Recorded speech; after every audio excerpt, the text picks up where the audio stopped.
লোকৰ বিজেপি দলৰ সতীৰ্থসকল মন্ত্ৰীসকল তেওঁলোকে যে শ শ বিঘা মাটি অসমৰ চুকে কোণে লৈছে তাত তেওঁলোকে উদ্যোগ বহাই নিজৰ মাটিটো দান দিয়াটো মই মোৰ ফালৰ পৰা পৰামৰ্শ দিছোঁ নহওক ভূমি পট্টা তেওঁলোকে দিব পৰা নাই অসমৰ ভিতৰত যিমান খিলঞ্জীয়া মানুহৰ মাটি আছে সব মাটি এতিয়া মামা মামী আদানী আৰু আম্বানী কিনি আছে তেওঁলোকে মাত্ৰ নামতে আমাৰ মানুহক প্ৰতিশ্ৰুতি দিয়ে কিন্তু কামত তেওঁলোকে কৰিব পৰা নাই যি মুখ্যমন্ত্ৰী নিজৰ ৰাজ্যৰ মন্দিৰ নামঘৰৰ পবিত্ৰতা ৰক্ষা কৰিব নোৱাৰে সেই মুখ্যমন্ত্ৰী এদিনো নিজৰ চকীত বহা অধিকাৰ নাই মোৰ ওপৰত যে টাটা কেছ নাই মোৰ ওপৰত যে আলফা চালফা সন্ত্ৰাসবাদী কেছ নাই মোৰ ওপৰত যে সাৰধা লুইছবাৰ্গ যে এনচি হিলছ কেছ নাই মোৰ ওপৰত যে ক'ৰবাত আমি বাগান কিনিছোঁ মই ক'ৰবাত ৰিজৰ্ট বহাইছোঁ সেইখিনি যে কেছ নাই একো খুচৰি যেতিয়া একো দাগ নাপালে যোৱা 10-11 বছৰ এতিয়া ভুৱা দাগ তেওঁলোকে লগাবলৈ বিচাৰে ক'ত তেওঁলোকে জল জীৱন আঁচনি লৈ যে কেলেংকাৰী কৰিছে সেই পইচাবোৰ ক'ত লুকাই আছে এটা পইচা হিচাপ ৰাইজক দিব লাগিব আৰু ভয়ত আজি আমালোকৰ ওপৰত ভুৱা অভিযোগ দিছে এই যে বিজেপি দলে আৰু UPPL দলে যে বড়ো অঞ্চলৰ যে হাজাৰ বিঘা মাটি আজি তেওঁলোকে লৈ আদানীক বিক্ৰী কৰিবলৈ বিচাৰিছে এয়া বড়ো জনগোষ্ঠী আৰু অসমৰ বিভিন্ন জনগোষ্ঠীৰ লগত অন্যায় আৰু অপমান বড়ো জনগোষ্ঠীৰ পৰা তেওঁলোকে ক্ষমা বিচাৰিব লাগে আৰু যদি উদ্যোগ বহাব লাগে মুখ্যমন্ত্ৰী এটা সময়ত কৈছিল যে তেওঁ নিজে নিজৰ মাটি দান দিব মাটি দান দিয়া সময় আহিল সৰু জনগোষ্ঠী বা দুখীয়া জনগোষ্ঠীৰ ৰাইজৰ পৰা মাটি লোৱাতকৈ মুখ্যমন্ত্ৰী আৰু তেওঁলোকৰ বিজেপি দলৰ সতীৰ্থসকল মন্ত্ৰীসকল তেওঁলোকে যে শ শ বিঘা মাটি অসমৰ চুকে কোণে লৈছে তাত তেওঁলোকে উদ্যোগ বহাই নিজৰ মাটিটো দান দিয়াটো মই মোৰ ফালৰ পৰা পৰামৰ্শ দিছোঁ মুখ্যমন্ত্ৰীয়ে কৈছে যে ময়ো কৈছোঁ তেওঁলোকৰ ঘৰত কংগ্ৰেছ আছে ঘৰৰ সব খবৰ মই পাই আছোঁ এজিপিয়ে 10 বছৰ শাসনকাল লৈছিলে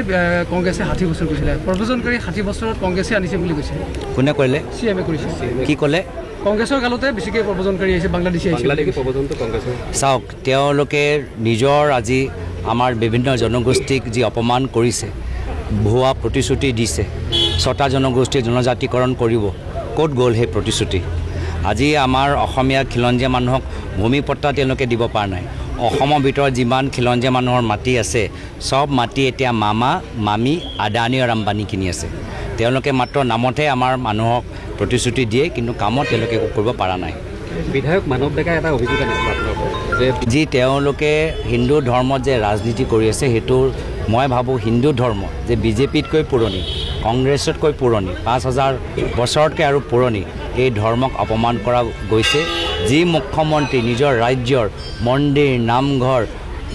নামঘৰৰ পবিত্ৰতা ৰক্ষা কৰিব নোৱাৰে সেই মুখ্যমন্ত্ৰী এদিনো নিজৰ চকীত বহা অধিকাৰ নাই বিজেপিৰ সভাপতি দিলীপ শইকীয়াই এটা কথা কৈছে যে আপুনি ISI এজেণ্ট আৰু তেনেকৈ অভিযোগ কৰি কৈছে যে তেওঁ RSSৰ বিষয়ে ভালকৈ কেতিয়াও মোৰ ওপৰত যে টাটা কেছ নাই মোৰ ওপৰত যে আলফা চালফা সন্ত্ৰাসবাদী কেছ নাই মোৰ ওপৰত যে সাৰধা লুইছবাৰ্গ যে এনচি হিলছ কেছ নাই মোৰ ওপৰত যে ক'ৰবাত আমি বাগান কিনিছোঁ মই ক'ৰবাত ৰিজৰ্ট বহাইছোঁ সেইখিনি যে কেছ নাই একো খুচৰি যেতিয়া একো দাগ নাপালে যোৱা 10-11 বছৰ এতিয়া ভুৱা দাগ তেওঁলোকে লগাবলৈ বিচাৰিছে প্ৰায়ত মুখ্যমন্ত্ৰী তৰুণ গগৈদেৱৰ 15 বছৰৰ কাৰ্যকালত যে এটাও দাগ লগাব পৰা নাই এতিয়া তেওঁলোকে ভুৱা দাগ লগাবলৈ বিচাৰিছে কিয় কি পৰৱৰ্তী দিনত কংগ্ৰেছৰ নেতৃত্বৰ চৰকাৰ আহিব ক'ত তেওঁলোকে মাটি কিনিছে ক'ত তেওঁলোকে জল জীৱন আঁচনি লৈ যে কেলেংকাৰী কৰিছে সেই পইচাবোৰ ক'ত লুকাই আছে এটা পইচা হিচাপ ৰাইজক দিব লাগিব আৰু ভয়ত আজি আমালোকৰ ওপৰত ভুৱা অভিযোগ দিছে কষ্ট কৰিব লাগিব ৰাইজৰ সহায় লাগিব ৰাইজৰ সমৰ্থন লাগিব আৰু ৰাইজ যদি ৰণত নামে যুঁজ এবাৰ হ'ব আৰু এই যুঁজত আমি জিকিম Assam Focus.